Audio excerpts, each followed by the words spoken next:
झारखंड कर्मचारी चयन आयोग जेएसएससी की ओर से बहुत बड़ी अपडेट्स है उन अभ्यर्थियों के लिए जो जेएसएससी सीजीएल का डीबी हाल ही में डीबी जिन लोगों का हुआ था उनका रिजल्ट जेएसएससी की ओर से फाइनल जारी कर दिया गया है।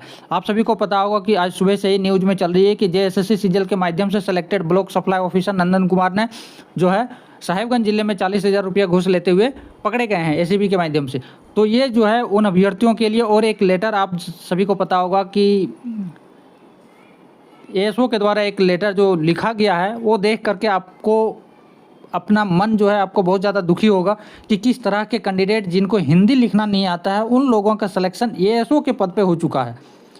किस आधार पर यह स्कैम हुआ है, क्या हुआ है, ये तो जांच का विषय है, बट आप क्या ही कह सकते हो। तो देखिए, जिन लोगों का डीबी हुआ था जेएसएससी सीजीएल में, उनका जो है जो इतने भी पेंडिंग भर्तियाँ थी, रिक्तियाँ थी, उनका जो है रिजल्ट पब्लिश हो चुका है।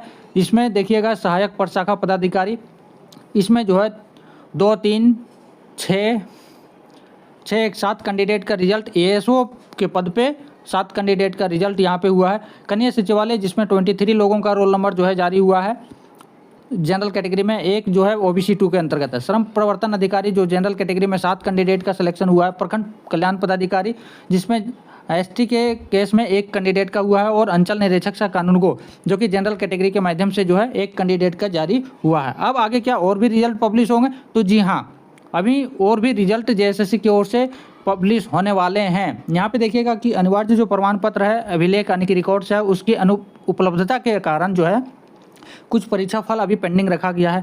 जब ये उपलब्ध हो जाएगा और जो विचार लिया जाएगा उसके आधार पे फिर से जो है रिजल्ट पब्लिश होगा, और इसमें जो है सफल अभ्यर्थियों के जो आवंटित पद है उसमें परिवर्तन भी पॉसिबल है, ये कहा गया। अगर किसी भी तरह से अगर त्रुटि एरर है तो इसका सुधार का अधिकार सिर्फ जेएसएससी के पास है, और जो अंतिम चयनित अभ्यर्थी है उनका जो प्राप्तांक और अभ्यर्थियों का जो अंक पत्र है इसका जो है सापेक्ष अंतिम परीक्षाफल प्रकाशन होने के बाद ही जेएसएससी की ओर से पब्लिश किया जाएगा। अब ज्वाइनिंग हो जाएगा, 6 महीना सैलरी ले लीजिए, 1 साल की सैलरी आप ले लीजिए।